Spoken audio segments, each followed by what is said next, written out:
क्या हर कोई अपनी मर्जी का मालिक है? हम अक्सर ये जुमला सुनते हैं कि हर कोई अपनी मर्जी का मालिक है। क्या ये जुमला 100% दुरुस्त है? नोम चॉम्स्की और एडवर्ड हरमन के मुताबिक हमारी अपनी कोई राय कंसेंट नहीं होती है, बल्कि सब कुछ हम पर प्रोपेगेंडा के जरिए थोपा जाता है। नोम चॉम्स्की और एस हरमन ने मिलकर 1985 में एक किताब लिखी जिसने दुनिया में सबसे ज्यादा जर्नलिस्ट कम्युनिटी को आज तक मुतासर किया। उस किताब का नाम था manufacturing the consent, the political economy of the mass media. Controlled mass media की जब बात होती है तो खुद ब खुद दिमाग में उन ममालिक के नाम आ जाते हैं जहां आमरीत शुमाली कोरिया, ईरान और चीन वगैरह।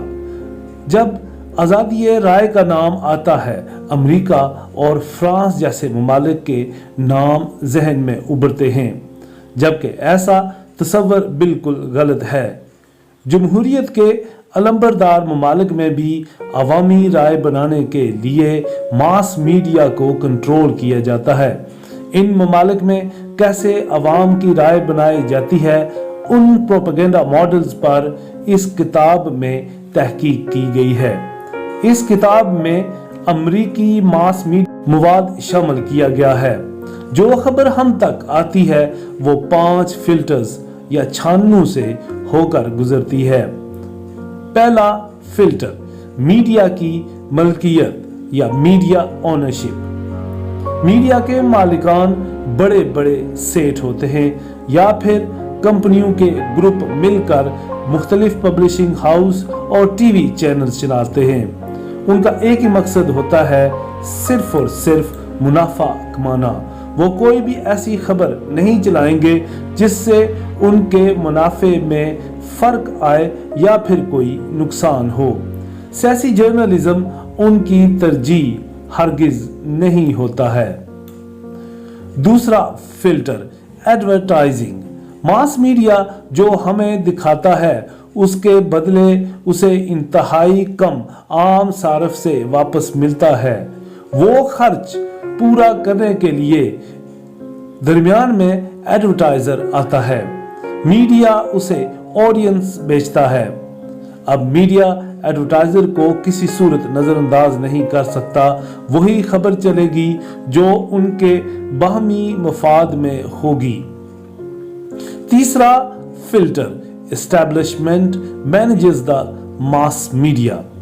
ब्रेकिंग न्यूज, अहम जराए से खबरें, स्कूप्स और एक्सक्लूसिव न्यूज मीडिया के पास हुकूमत के ताकतवर इदारों और हलकों से ही आती हैं। लिहाजा मास मीडिया को उनसे बनाकर रखना होती है। दूसरी सूरत में पहले खबरें बंद होंगी और उसके बाद गला बंद हो जाएगा।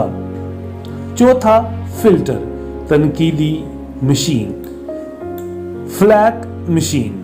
अगर मीडिया में कोई ऐसा मामला उछलता है जिससे बड़ों के मामलात को जक पहुंच रही हो तो फिर थिंक टैंक्स, मोतबर माहिरीन, तजिया नगार और तरह तरह के वो सहाफ़ी और लोग जिनका दावा होता है कि उनके पास अहम तरीन मालूमात हैं, वो टीवी पर बैठकर खबर के ज़राए को जुटलाते हैं, उन पर इल्ज़ामात लगाते हैं और उन पर तनकीद करते हैं। उनकी हालत ऐसी बना देते हैं कि वो मुंह दिखाने के लायक नहीं रहते। पांचवा फिल्टर, मुश्तरका दुश्मन। खौफ एक ऐसी चीज है जिससे अवाम के जहनों को कंट्रोल करना इंतहाई आसान है। पहले कम्युनिज्म को पेश किया जाता था, इसके बाद वॉर ऑन टेरर को दुश्मन के तौर पर पेश किया गया। अमेरिकी प्रोपेगेंडा मॉडल को सामने रखकर अगर हम पाकिस्तानी मीडिया को देखें तो किसी बात को भी झुठलाना कोई आसान काम नहीं है। पाकिस्तान में भी सेठ मीडिया है। जियो, 92, समा, ARY, एक्सप्रेस के मालिकान बड़े बड़े सेठ और कारोबारी अफराद हैं। इन तमाम लोगों को अपने मुनाफे से काम है। प्रोग्राम के दौरान जब कोई सियासतदान बात कर रहा हो या फिर कोई आलिम दीन समझा रहा हो तो इश्तिहार का वक्फा आ जाता है।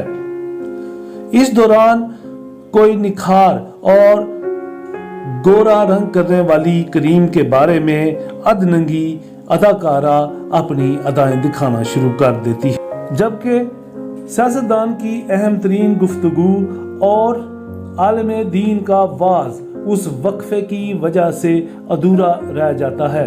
हमारे यहाँ कामयाबी की ज़मानत इस्टेब्लिशमेंट से दोस्ती को ही समझा जाता है, बाकी सब किस्से कहानियाँ हैं।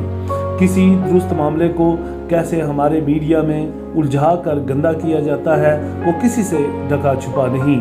कैसे मजहब कार्ड खेल कर लोगों की जिंदगियों को दांव पर लगाया गया ये भी कोई मख्फी बात नहीं है। हमें बताया जाता रहा कि हिंदुस्तान और मगरब हमारे असली दुश्मन हैं, वो हमें ख़त्म करने के दरपे हैं, मगर इसके साथ साथ हमें हिंदुस्तानी फिल्में, म्यूज़िक और दरसी कुतुब जो हमने ग्रेजुएशन और डॉक्टरों ने MBBS में पढ़ी बाआसानी दस्तयाब रहीं। इसके अलावा मगरब वाले दुश्मन बताए जाते हैं, मगर जिसके पास किसी मगरबी मुल्क का पासपोर्ट है वो दुनिया का खुशकिस्मत तरीन शख्स तस्वर किया जाता है।